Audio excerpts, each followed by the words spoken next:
nós teremos 3 momentos distintos a saber. O primeiro, em que o acadêmico apresenta as suas pesquisas, os dados. Um segundo momento em que a banca vai promover arguições sobre esse trabalho. E um terceiro momento em que a gente pede que toda a assembleia se descontinue e fica só na sala de aula ou no recinto a banca para fazer os trabalhos e a gente depois ter o resultado desse processo, digamos assim.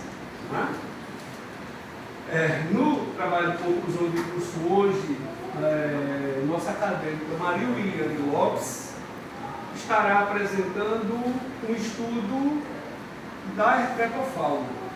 Para compor a banca examinadora, estou eu, professor veneziano, como presidente, orientador da acadêmica, e os professores Marcelo Nogueira, trabalho em Cocubu, eu sou doutor, Devaldo Silva, todos do curso de Ciências Biológicas, a quem desde já eu agradeço, as contribuições por esse momento, pela pesquisa de Maria Williane. A pesquisa de Maria Williane intitula-se Herpetofauna sobre ameaças, entrelaçamentos desafiadores aos processos formativos e manutenção de ecossistema no bioma caatinga.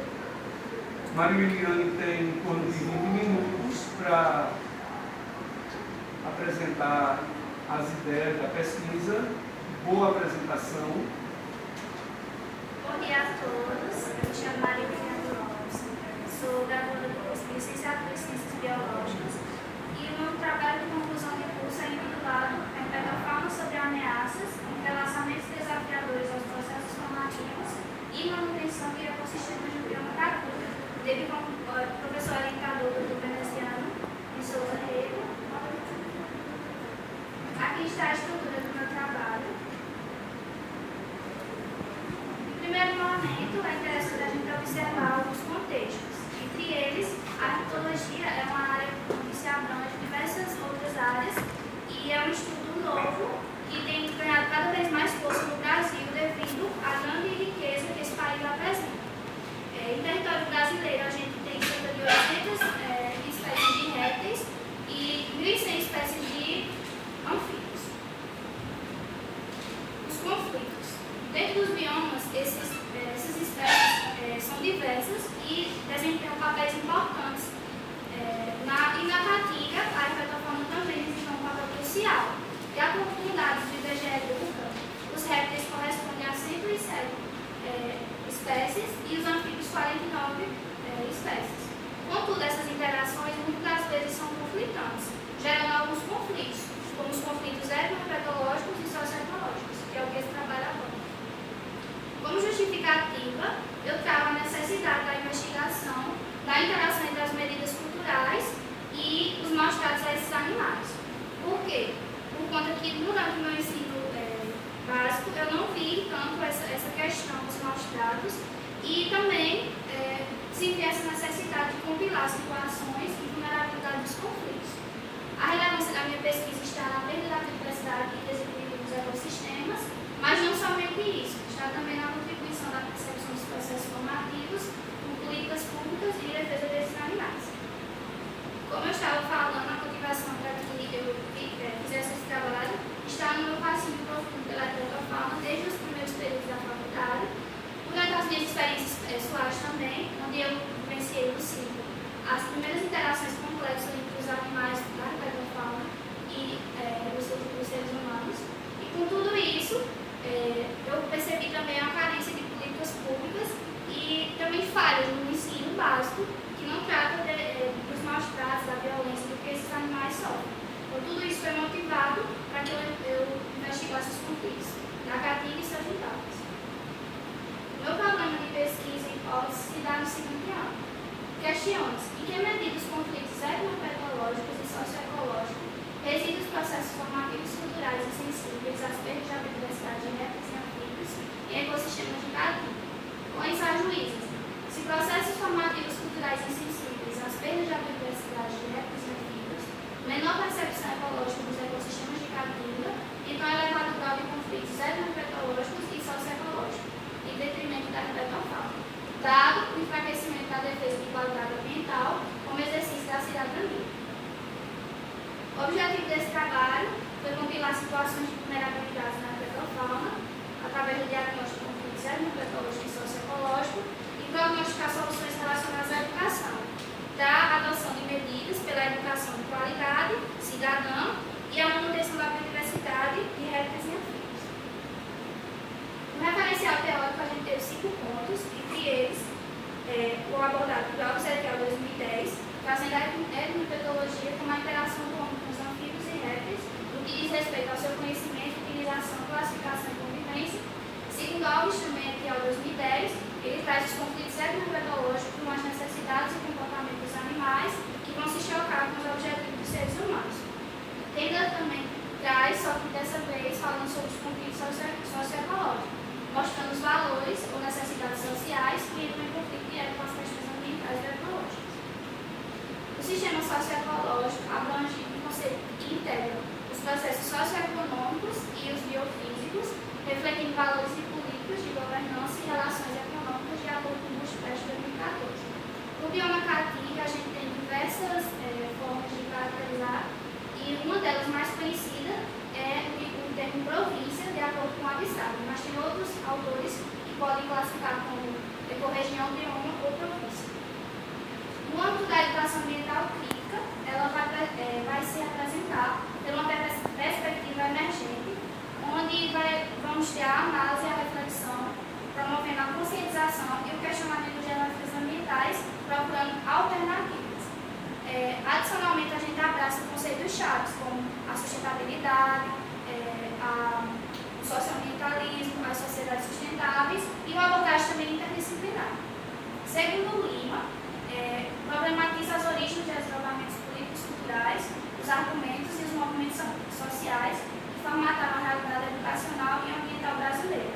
Trazendo para aqui, problematiza-se a herpetofauna dentro do contexto dos argumentos educacionais para os processos formativos e ambientais. A caracterização da área de estudo se deu no bioma caatinga, segundo o IBGE, é um bioma exclusivamente brasileiro, onde a gente tem composto por 9 estados e pequena parte da região sudeste, como está aqui no mapa, de Flávio João 2016. A caracterização do objeto de estudo e da pesquisa se deu pela intersecção entre o conhecimento étnico e a herpetofauna e a relação com o sistema socioecológico. Mas o que são os sistemas socioecológicos? Os sistemas socioecológicos são sistemas integrados e coesos e são estudos novos da teoria da complexidade, onde a gente aborda fortes conexões entre os componentes sociais e ecológicos e determinam a dinâmica geral. Aqui eu fiz uma representação esquemática dos sistemas, mostrando os subsistemas sociais e ecológicos, o social formado pela cultura, economia, política e sociedade, e o ecológico formado pelos elementos bióticos, abióticos e os processos ecológicos. E no meio a gente tem o conhecimento étnico e a herpetofauna. Tudo isso dentro do sistema socioecológico. Para estudar a metodologia, foi feita a seguinte estratégia. A gente se fundamentou em 4 pontos de análise. Diagnóstico de conflitos etnoherpetológicos, diagnóstico de conflitos socioecológicos, prognóstico de conflitos etnoherpetológicos e prognóstico de conflitos socioecológicos. Essa pesquisa se tratou de natureza básica, quanto aos objetivos exploratórios, quanto aos procedimentos bibliográficos e quanto à forma de abordagem do problema quadro-quantitativo. Observando cada nota. Para a análise das etapas B e D, diagnóstico etnoherpetológico e socioecológico, foram selecionados artigos, monografias, dissertações e teses, com base no título, resumo e palavras-chave. Também foram pesquisados nesses documentos, clicando na tecla quanto mais F, alguns descritores, e com isso foram coletados e feitas leituras reflexivas densas para se analisar os contextos de entrelaçamentos etnoherpetológicos e os contextos de entrelaçamentos socioecológicos. Para a etapa A e D dos as citações diretas serão transcritas depois de ser analisadas e serão avaliadas as citações diretas para interpretação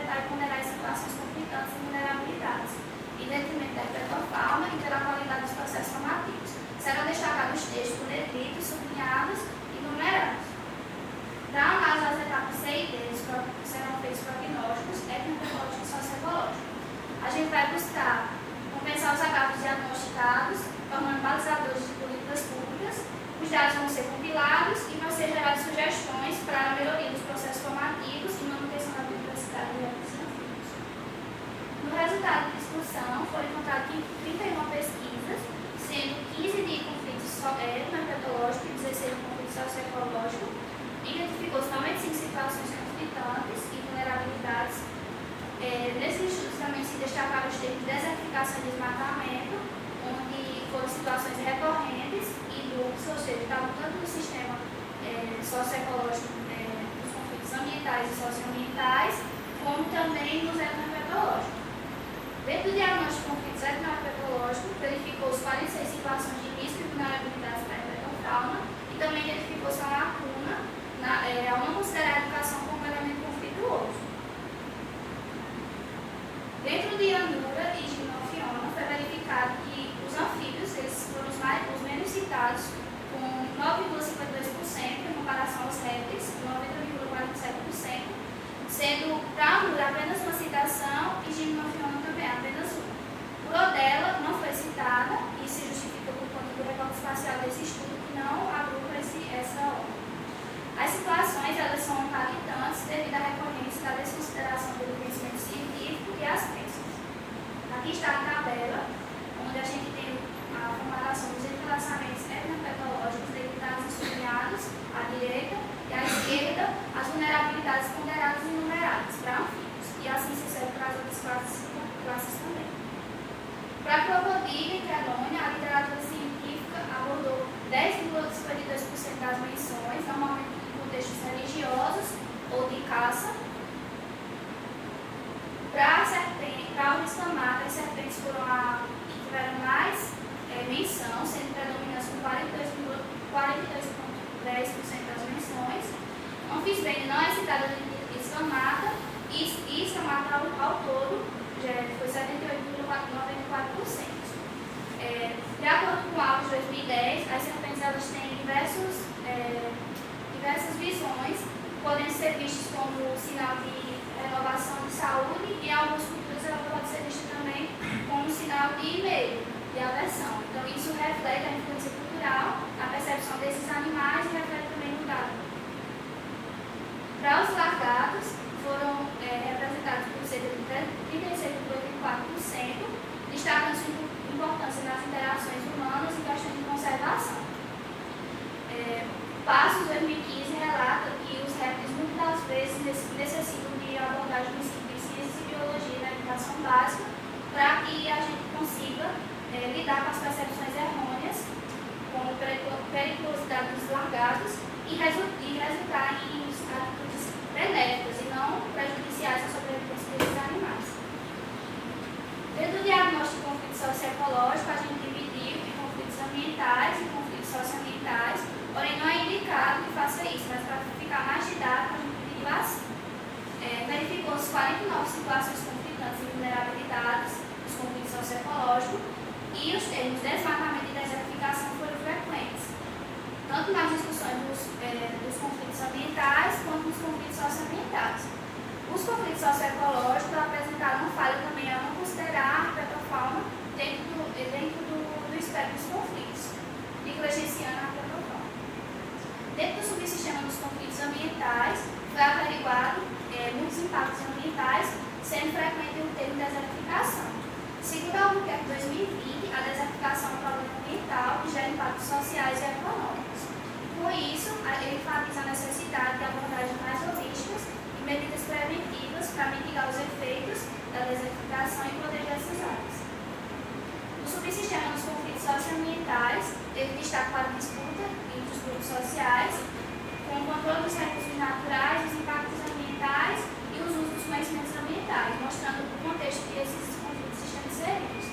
Da CIPA 2011, retrata que os problemas ambientais surgiram com a Revolução Industrial, mas somente em 1990, já na Conferência das Nações Unidas, é que a gente teve as bases para o desenvolvimento sustentável para garantir a prosperidade das gerações futuras. Como prognóstico dos conflitos etnoherpetológicos, sugere ações mitigadoras como fortalecimento e valorização dos processos formativos, principalmente no ensino básico. Segundo Granier e Guimarães, de 2017, ele propõe uma intersecção entre esses saberes, onde a gente tem que transcender a valoração científica e perceber a utilização cultural. E a educação ambiental crítica também se revela, se insere nesses debates, visando fortalecer os processos formativos. Para os prognósticos dos conflitos socioecológicos, se busca uma abordagem interdisciplinar para integrar os conhecimentos técnicos e sócio e envolver as relações colaborativas com a sociedade, entre cientistas sociais e biólogos, visando identificar soluções sustentáveis. De acordo com De Oliveira, de Moura e de Franz, a educação ambiental é crucial para a preservação da biodiversidade e dos ecossistemas. Além de pesquisas científicas, é preciso engajamento da população para que a gente tenha um canal de comunicação entre população e sociedade. Como considerações finais, eu trago que existe limitação dos processos formativos na compreensão abrangente dos conflitos técnicos e sócio, afetando a percepção ecológica, a biodiversidade da caatinga. Houve registro de 95 situações de risco, das quais 46 estão ligadas ao conflito técnico-metodológico e 49 ao conflito socioecológico. As situações elas são impactantes devido à recorrência da desconsideração pelo conhecimento científico e perpetuação de crenças hostis à herpetofauna. Existe a necessidade para que a gente promova a educação ambiental, combater o comércio ilegal dos animais e disseminar informações para evitar equívocos. Faz necessária a integração da etnometodologia e pesquisas colaborativas entre cientistas sociais, biólogos e comunidades locais para sugerir políticas de conservação e práticas sustentáveis. É preciso o fortalecimento da fiscalização das leis ambientais, investimento em educação ambiental e valorização dos conhecimentos tradicionais e científicos. Para a pergunta da pesquisa, os 95 conflitos etnometodológicos e socioecológicos compilados residem em processos formativos culturais e sensíveis, as perdas de biodiversidade de répteis e anfíbios, demandando aperfeiçoamento do campo educacional e manutenção dos ecossistemas de caatinga, como política e medida cidadania ambiental. Com tudo isso, é necessário realizar novas pesquisas para aprofundar esses estudos e a gente garantir que a influência da preservação da biodiversidade esteja com relação ao bem-estar humano. Essas foram as minhas referências.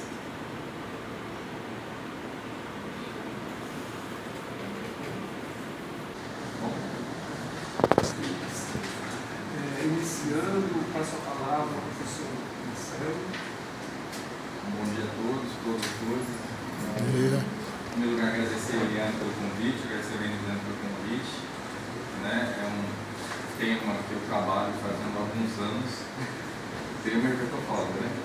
Alguns aninhos aí. E a primeira coisa que eu vou falar é que eu aprendi bastante lendo, porque, embora eu trabalhe com herpetofauna e a Eliane usou esse como modelo de estudo, essa outra parte ambiental realmente para mim é muito nova, né? Assim, muitos termos eu fui lendo, tive que aprender mesmo lendo. Então, obrigado por esse aprendizado, tá? A parte mesmo técnica e herpetologia eu sei pouco. Essa parte ambiental é coisa nova para mim. Então, parabéns pelo trabalho. E o objetivo nosso aqui, né, Devaldo, é a gente pelo menos fazer uma crítica no sentido de melhorar o trabalho e que futuramente você pense na aplicação, né? Certo? Esse é o objetivo nosso aqui como banca, não é chegar e, certo? Dar bronca no aluno, mas sim construir o trabalho, né? Então esse é o objetivo da banca, certo? Então por isso que a gente, quando chama pessoas para a banca, a gente chama pessoas que podem contribuir com o trabalho, tá bom? Então obrigado novamente pelo convite, tá? Então vamos lá. Um título, eu tinha pensado, não sei se eu usaria sobre ameaças, eu não sei, também pensando, deixei ameaça, mas tudo bem, isso era só para, eu coloquei as sugestões, eu vou mandar para você depois no Word aqui, para você depois do e-mail, algumas sugestões. Uma coisa que eu senti falta, que poderia ser colocado, algumas fotos, né? E como é muito texto, não é que quando a gente vai ler um livro, a gente vai ler livro que tem umas fotinhas, né? Uns desenhinhos. Então, sugestão de pegar alguns trabalhos desses, esse áudio é o Rômulo, né? Colocar algumas fotos que eles colocam nos trabalhos, exemplificando quando se fala de iguana, de tejo, para dar uma jiboia, porque a gente dá uma olhadinha nessas fotos também fica mais, né, dentro do texto. Então, só para dar uma quebrada na parte textual, certo? Então, você pode colocar uma foto. Você tinha colocado uma prancha de foto, não tinha, não?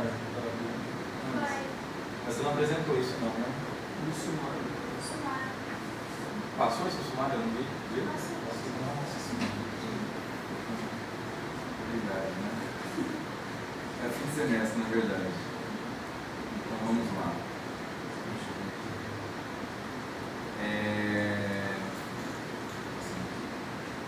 Sim. Uma coisa também que é importante é dar uma olhada novamente na padronização, formatação, fonte, tudo.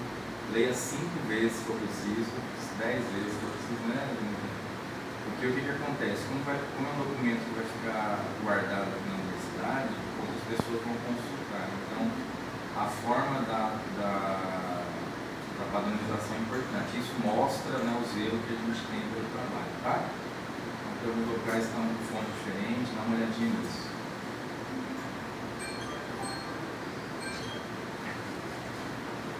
Então, vamos lá, na página... Na página 11, que é a introdução, está tudo aqui, mas eu vou falando só para... você pode usar a bibliografia mais atual dos trabalhos da herpetologia no Brasil, né? Então, a lista de espécies de anfíbios, de répteis, né?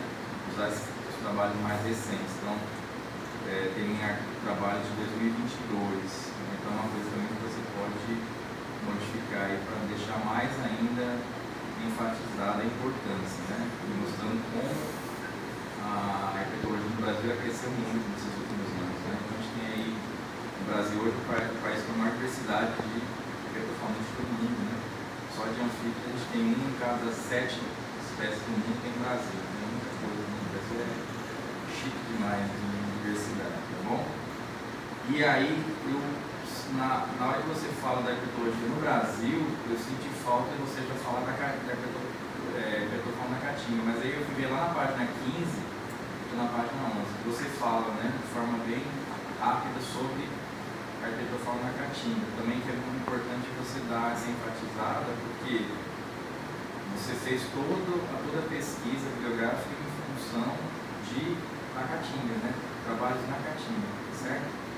Aí eu também acho que poderia ser feito, se eu estiver falando muito rápido, me fala. Bom, quantos minutos eu tenho? Está marcando aí. Levanta a plaquinha. Também talvez seja bom você até colocar alguma coisa, alguma referência assim, outras coisas no Brasil. Se não estou dizendo no Brasil, existem trabalhos, assim, só para você falar, olha, realmente na Caatinga tem pouco, por quê? Porque tem pouca gente trabalhando, ou realmente o tema é pouco explorado, e será que em outros locais do Brasil a gente tem essas informações também relacionadas? Porque quando a gente vai para etnologia, etnobiologia ou etnobiologia, quem trabalha muito na Caatinga é o Rômulo. Poucas pessoas trabalham com isso, né? Então o Rômulo é referência no mundo nessa área. Então será que realmente é pouca gente ou porque realmente sei lá, tem poucos trabalhos? Ou porque a diversidade nossa é pequena, que não é, né? Como você fala aqui. Então, eu poderia fazer esse gancho só um parágrafo, só para dar esse contraste, tá bom? Faço o YouTube.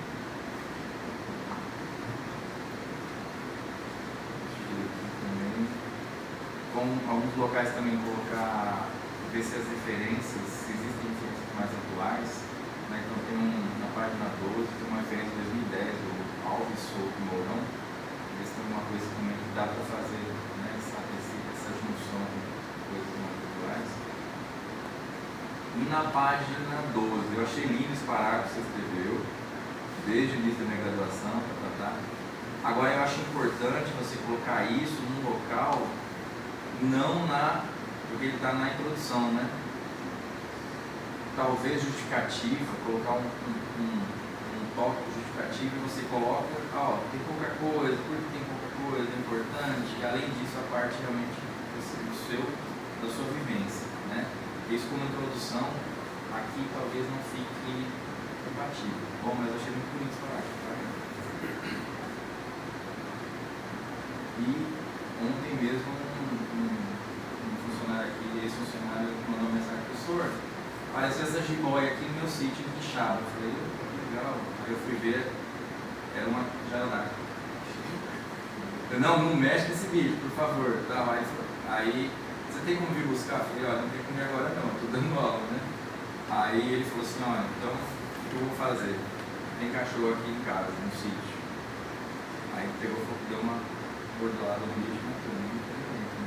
Então essas coisas que a gente vê, mas não tinha outra opção, né? Assim, tinha até teria. Eu falei, coloca dentro do balde, leva pra longe. Eu falei, não tem um balde, não tem como levar. Aí você vai falar com a pessoa, né, que tá errado isso, né? Porque realmente fica complicado. Volta muitas vezes também esse bom senso, né? A gente tem medo mesmo, muita gente tem medo, né? Quem não tem medo de cobra aqui, né? Muita gente tem, né? Então, a gente tem essa questão, tá? Mas vamos lá. Sim. Como é, assim, quando eu comecei a ler, para mim é diferente essa forma de escrita, porque tem esses... Isso é uma citação direta, ressoada. Isso. Para mim é diferente isso, porque é muito mais técnico, né? Entra assim. Então, é diferente. Por isso que eu falei que eu aprendi essa forma de citação e desse jeito, né? Mas para mim é muito diferente, então eu tive que aprender. E uma coisa que eu também fiquei em dúvida, William, você pode talvez explicar, aqueles números que você coloca no final de uma citação, você coloca número 1, número 2, deixa eu ver aqui, vou pegar aqui só para, no final de algumas informações. Vamos lá, eu vou e depois eu volto, tá? Então, por exemplo, aqui, ó.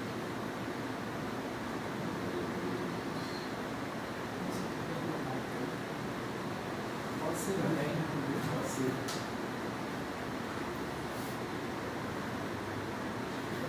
Calma aí, devagar, senão a gente sai com o negócio aqui.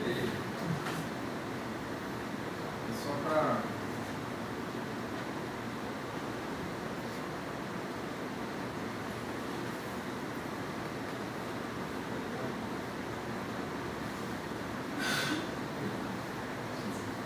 Essas citações, por exemplo, aqui você coloca os números na frente, em cima. Ó, 5, por exemplo. Esse é o quê? São os conflitos. Isso é daquele de 1 até 96. 95. Sim, então, perdão. Nossa, porque assim, quando a gente vê essa citação, a gente geralmente vai lá no final, na referência, a gente coloca número 1 é tal artigo, número 2, né? Então são os conflitos, né? Ah, tá certo. Tá. Beleza. Sim, aqui também, né, William, em relação a esse último parágrafo da introdução, quando você fala da Caatinga, também pegar as referências e separar por grupos. Uma vez que você deixa muito bem claro que não tem nada com Gimenofion, não, tem um trabalho com Gimenofion, não tem nada com Fisbene. Então, colocar também a diversidade desses grupos. Então, porque o que acontece? Quem sabe o que é um gimenofiona? Quem estuda. Porque outras pessoas que não são leigas, olham lá e falam, é uma cobra, sei lá do que, é uma minhoca. Então, realmente é difícil. Então, colocar aqui a diversidade. E para a Caatinga mesmo, a gente não tem Cecília na Caatinga. Tem a Cecília mora ali no Jatobá, né? Mas Cecília animal não tem, então é bom mostrar isso também, que a própria falta de conhecimento das pessoas não é somente pela o que parece com outras coisas, mas também porque a nossa riqueza, a riqueza desse grupo aqui pra gente é restrita, né? Então nesse parágrafo você colocar, separar quantas tem de lagarto, quantas tem de serpente, quantas tem de crocodiliano, quantas tem desses grupos todos, né? Essa conta geral, né? Certo? Tá bom? Essa informação.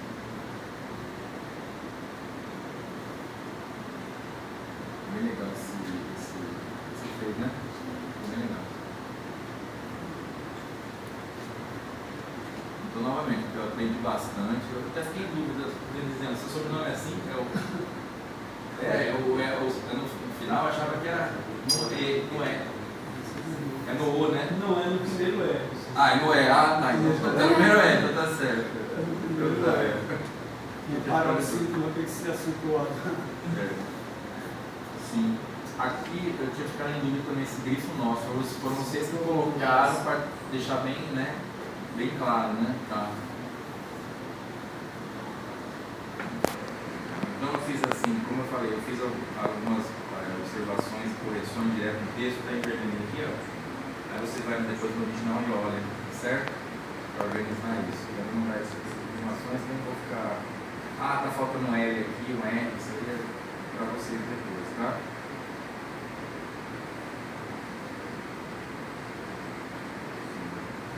Sugestão também, ordem, quando você for colocar, toda vez que você for colocar ordem, grupo, quando classificação, colocar sempre maiúsculo, né? Porque ordem maiúscula é uma coisa, ordem minúscula é outra, né? Mas eu vou colocar isso para todos os grupos aí. Tudo aqui, ó, por exemplo, deixa tudo, ó, sempre maiúscula, ordem, crocodilo aqui também, ó, sempre maiúscula. Vamos lá. Sim, uma outra sugestão também para o trabalho. Quando você procurou, né, você usou as palavras-chave, talvez seja bom você também pegar alguns trabalhos diretamente relacionados, por exemplo, inventariamento de sapos, inventariamento de lagartos ou serpentes na caatinga, porque no final desses trabalhos, geralmente os pesquisadores colocam, olha, a região tem poucas espécies, por quê? Porque desmatamento, queimada, uso inadequado do solo. Então tem alguns trabalhos, por exemplo, do Vieira, o próprio Vieira, né, do Washington Vieira, que ele coloca muito tenta pelo menos relacionar.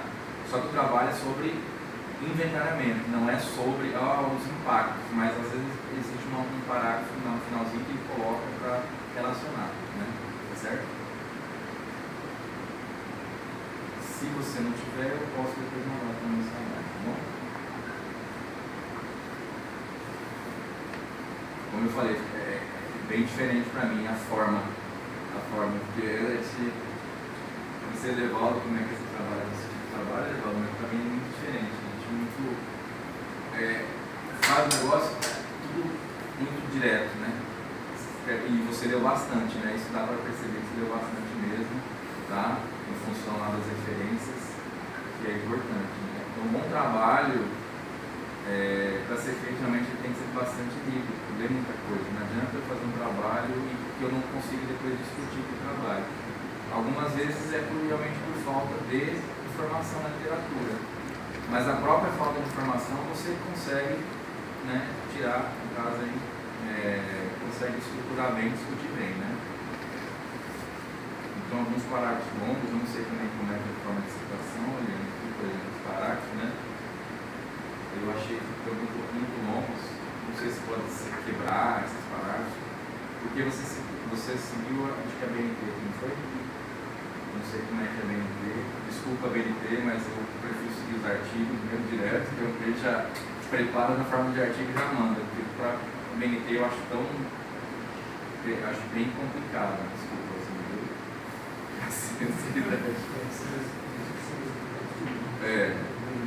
nesse parágrafo, né? Sim, os conflitos direto, eu acho que talvez não tenha nem como separar, né? Tem que ser tudo junto, né?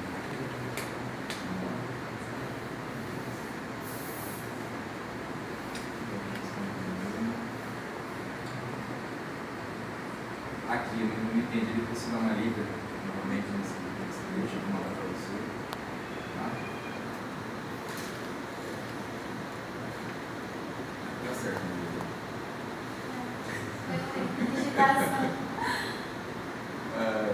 outra coisa padronizada também, tem locais onde na Itália, como o normal, né?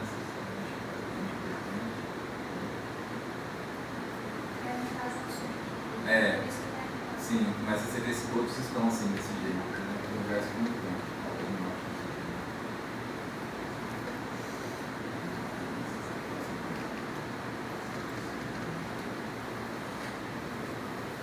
Aqui essa observação que eu preciso fazer isso mesmo, né? Então tem grupos que realmente a diversidade é pequena quando comparada ao outros, e por isso talvez realmente existam poucas informações e a própria população desconheça esses grupos, né? Deixar bem claro isso, porque é isso que é importante você deixar lá, aquela informação nessa música, né? Para terminar, então assim, importantíssimo. Tem gente que olha, eu conheço um professor que ele olha todas as referências e ele fica 90% da apresentação, da conversa falando sobre a referência. Mas o que é importante? A referência é você lembrar a citação, como é que está padronizado. Então, por exemplo, aqui, se você olhar essas duas referências, elas estão diferentes, tá vendo?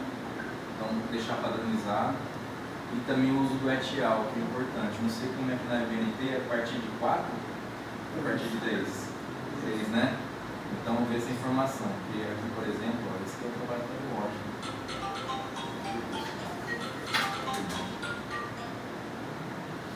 Ver essa questão também do uso do et al. Eu acho o uso do et al tão ruim, tão chato, sabe por quê? Se você é o quarto ou quinto autor, você não aparece, né? Você nunca vai aparecer. Não é? Se você é o último autor, que geralmente é o orientador, você nunca vai aparecer, né? E assim acaba. Geralmente. Eu acho tão. Eu acho que tem que citar todo mundo.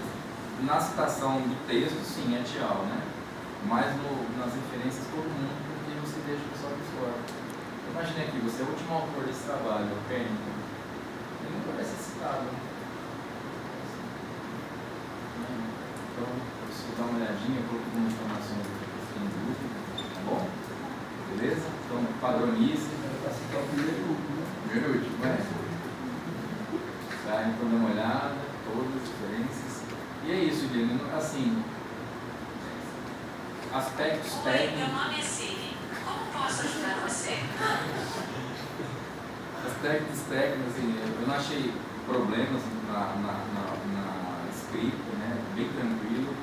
Eu fico pensando como é difícil organizar essas informações. Eu fico imaginando, você fez tudo, coletou, né, as informações e depois para começar a juntar isso e deixar bonitinho. Eu acho que é um trabalho tão grande, né?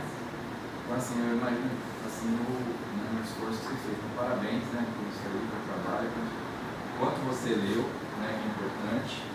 E eu só queria desejar tudo de bom e agradeço novamente a participação.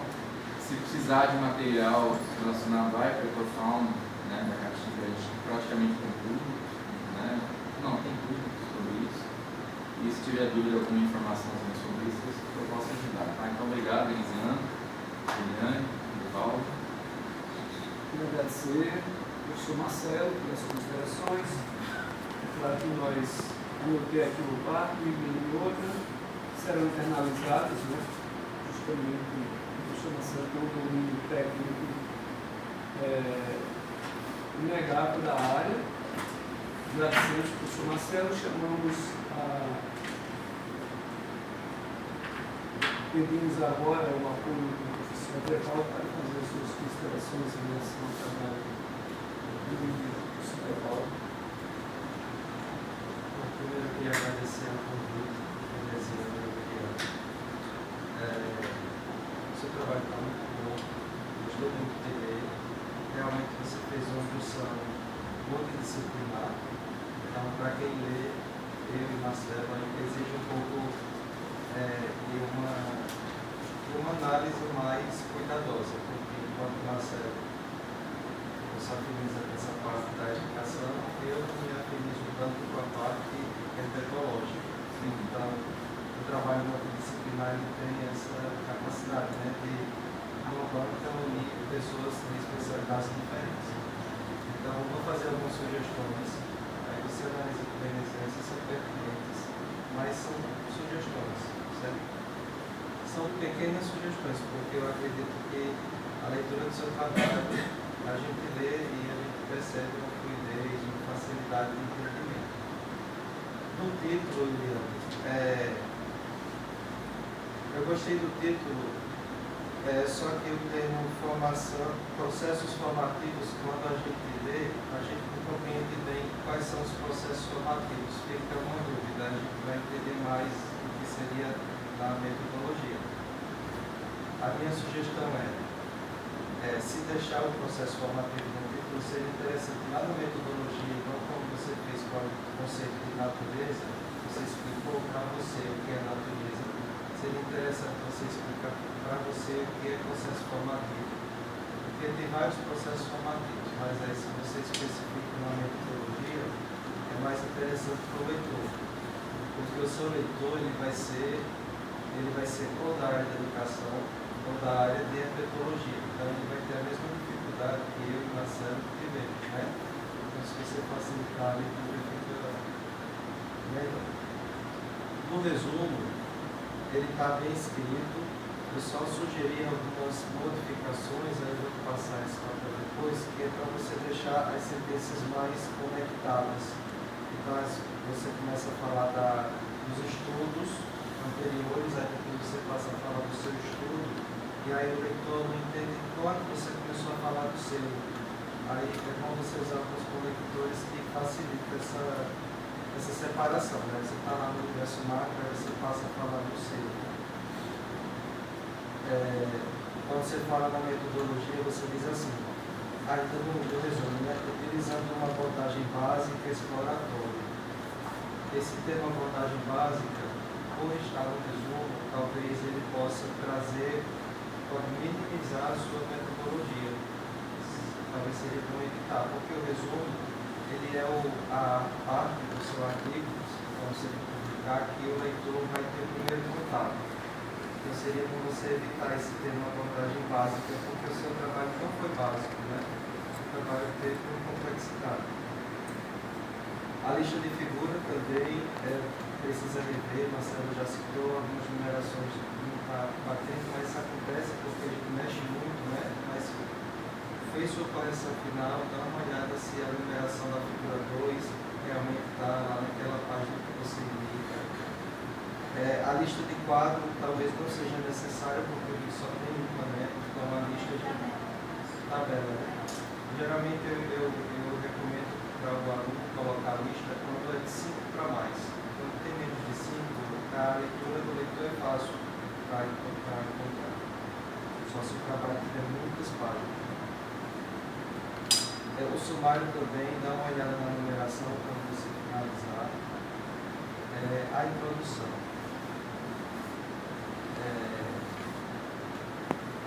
Fala só o que eu acho mais relevante aqui, mas depois eu vou te passar essas anotações. O objetivo. Quando a gente lê lá no final da sua introdução, eu percebo 2 momentos que podem ser indicativos de um objetivo. Tem um objetivo,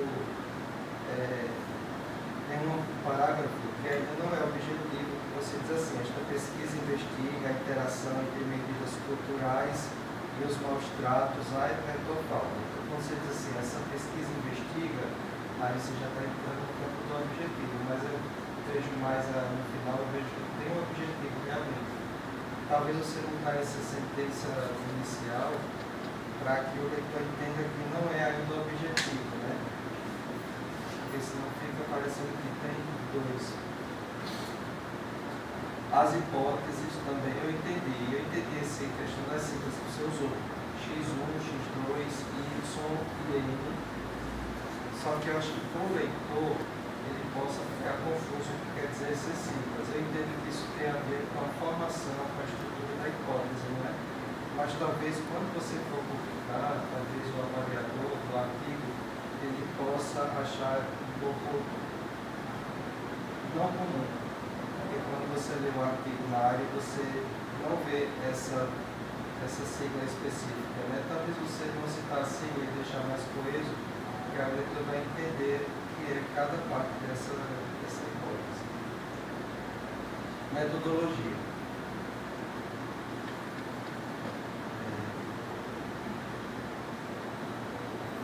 Na metodologia, eu coloquei algumas coisas aqui, mas eu vou citar a questão de você usar o Ctrl F. Eu achei muito bom você usar o Ctrl F, eu acho interessante, né? Você colocar tudo numa pasta, e aí usando o Ctrl F você consegue identificar rapidamente os termos-chave dos artigos. Eu acredito que essa metodologia é muito específica sua. Talvez ela não é algo assim que você precisa colocar na metodologia. É como se você estivesse fazendo uma planilha, né? Você prefere colocar o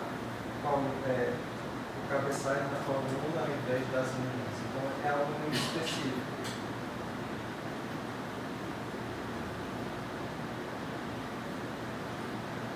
A mesma coisa, quando você diz assim, as citações diretas são transcritas mediante primeiro em documento Word até dados se tornarem recorrentes. Essa questão do documento Word é um instrumento seu, né? Não é necessário especificar. Não fica errado, mas se, por exemplo, você submeter o artigo e o avaliador disser, olha, deixa a metodologia mais sucinta, Aí é nesse caminho que você tem que ir abreviando.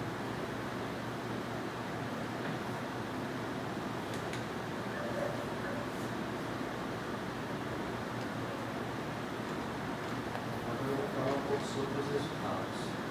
Aí os resultados, lá na página 21, eu fiz vários recortes aqui, mas a maioria está relacionada ao seguinte. Você teve a necessidade no resultado da discussão de ressaltar a sua metodologia. Com base naquela metodologia, por exemplo, assim, pode-se comprovar que a metodologia facilitou a coleta, a sistematização e a interpretação dos dados. Como a metodologia não foi um objeto de estudo, tem trabalhos que analisa a eficácia, né, da metodologia que foi utilizada. Só que o seu trabalho não teve esse foco. Então, se você, na metodologia, ensinar como foi seu método, ele já está descrito lá, reprodutido. Nos resultados, você só se preocupa em ir direto com os seus resultados e discuti-los. Aí tem vários parágrafos que você ressalta, o método foi bom, o método foi eficaz, mas não tem essa relevância porque você já descoletou todo o passo a passo do seu método. Então, como o seu objetivo não foi testar o método, então aqui você nem se preocupa em dizer que ele foi eficaz.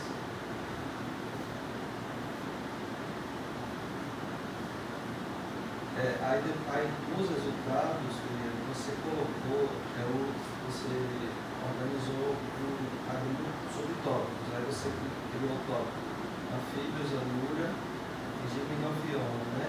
Aí nesse caso, eu senti falta de uma ligação. No parágrafo anterior, você talvez dizer, olha, eu vou apresentar os resultados de acordo com grupos, com órgãos. Você aproveitou como é que você vai fazer. Como eu sou da área da educação, aí eu não entendi, mas por que ela dividiu por ordem, né? Aí eu acho que se você falar, olha, os resultados foram divididos em ordem ou na metodologia, né? Porque a leitura já vai entender. E por último, aqui nos resultados, tem um dado que você coletou que é muito interessante, que é o dado quantitativo. Você diz assim, fazendo-se uso dos termos, foram encontradas 31 pesquisas. Aí mais à frente você diz, foram identificadas 95 situações de risco e vulnerabilidades associadas a ameaças à herpetofauna. Então eu entendi assim. Você identificou 95 situações de risco dentro dessas 31 pesquisas, não foi? Aí eu acredito que se você... Aí é uma sugestão. Porque o seu trabalho, você disse que é na Caatinga, no Nordeste. Aí ficou a dúvida. Onde é que estão essas vulnerabilidades? Onde é que estão esses conflitos? Será que a maioria... Quantas estão na Paraíba? Quantas estão no Maranhão? Então, talvez você criar um parágrafo que distribuísse espacialmente essas 95 situações de risco. Porque como você coloca no título, né, ecossistemas do bioma Caatinga, mas aí o leitor, você deve ter essa informação. Ao leitor vai ficar na dúvida, mas onde é que estão esses 95? Aí outra dúvida que eu tive esses riscos foram estudos observacionais de campo ou foram de revisão? Ou você viu um trabalho de revisão que ele trouxe uma pesquisa de mais de 20 anos atrás, mas não publicou agora? Né? Então, desses conflitos, quantos foram realmente observados em campo? Ou foram um conflito teorizado, né? Indicando que por exemplo, Barros reportou em 2005 que região tal tem conflitos. Aí quando você teve conflito, você puxou aquela informação, mas é uma situação teórica. E foi que ele fez a pesquisa. Né? Mas isso é uma sugestão, é opcional. Deixa o seu trabalho mais robusto, deixa o método mais interessante, né? Eu acho que o seu trabalho já tem muita informação, é bem relevante, mas deixa ele mais robusto. E no geral, eu sugiro você deixar o verbo muito pessoal. Isso vai do autor.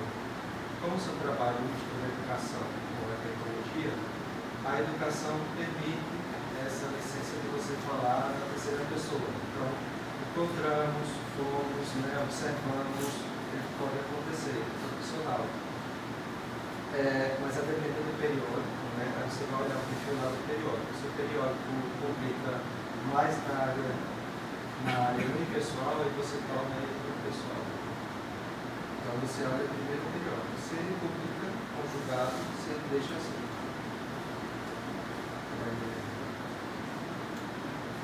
Eu anotei aqui só algumas observações, mas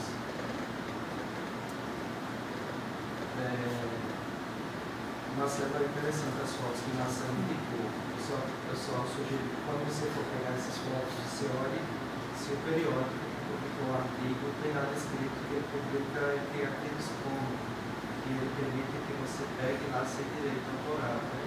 Se você pegou de uma revista que ela é paga, que ela é fechada, você não pode só pegar e colar no seu trabalho, mesmo citando o autor. Não só pega se você vê que lá nas diretrizes a revista diz que é o acesso. A sua introdução, eu entendi o que o Marcelo falou, só que como ele é da área de educação, existe uma introdução que é chamada introdução de apresentação. Que é uma introdução que é um pouco mais livre, pode ser conjugada, o verbo conjugado, pode falar sobre de suas impressões, de suas motivações. Então, a introdução de apresentação é comum na área da educação. Aí, normalmente, você olha lá o periódico. Se o periódico tiver esse tipo de introdução de apresentação, aí você deixa como está. Mas se você percebe que ele não é comum ele ter esse tipo de introdução, aí você faz o que Marcelo recomendou e deixa esse detalhamento em outro lugar. Eu sugiro que você sugerir um periódico. O periódico Remoa, que é a revista de monografias ambientais, acredito que é bem afim à sua pesquisa. A Revipea, que você já me falou, talvez ela não seja muito afim, porque, como eu te falei, ela é muito específica para a educação ambiental. Se ela vê que tem uma mistura, tem algum conceito predominante fora da educação ambiental, ela costuma não seguir adiante. Então, a Remoa, ela é bem indicada do seu trabalho. E eu percebo que o seu trabalho pode ter uma boa publicação, porque ele atende aos 3 principais requisitos de uma publicação, que é relevância, originalidade e impacto. Seja impacto social, seja impacto científico. Então, como você colocou um método que abrange vários níveis de análise socioecológico, étnico, isso valorizou a originalidade e a relevância do seu trabalho. Então, por causa disso, você consegue escolher o periódico que você vai publicar. Então, é interessante. Porque, às vezes uma pesquisa ela é elaborada e ela não analisa esses 3 aspectos básicos. Porque, se você falha em um deles, você torna a sua pesquisa menos importante. Então, a sua metodologia ficou mais robusta, ficou diferente, porque quando a gente trabalha com esse levantamento, você poderia fazer só esse levantamento, porque é um trabalho de 95 casos, vai lá, vê onde eles estão, e você fecharia de forma simples. Então, parabéns pelo seu trabalho, sua apresentação também foi boa, você deu para perceber que você realmente estudou e estava seguro do que você escreveu. E é isso. Desejo sorte a você, uma boa jornada acadêmica, se você continuar. E como você disse lá, a sua motivação foi desde o início da graduação. Eu faço só uma pergunta. E depois? Mas depois a gente continua, né? Não pode parar.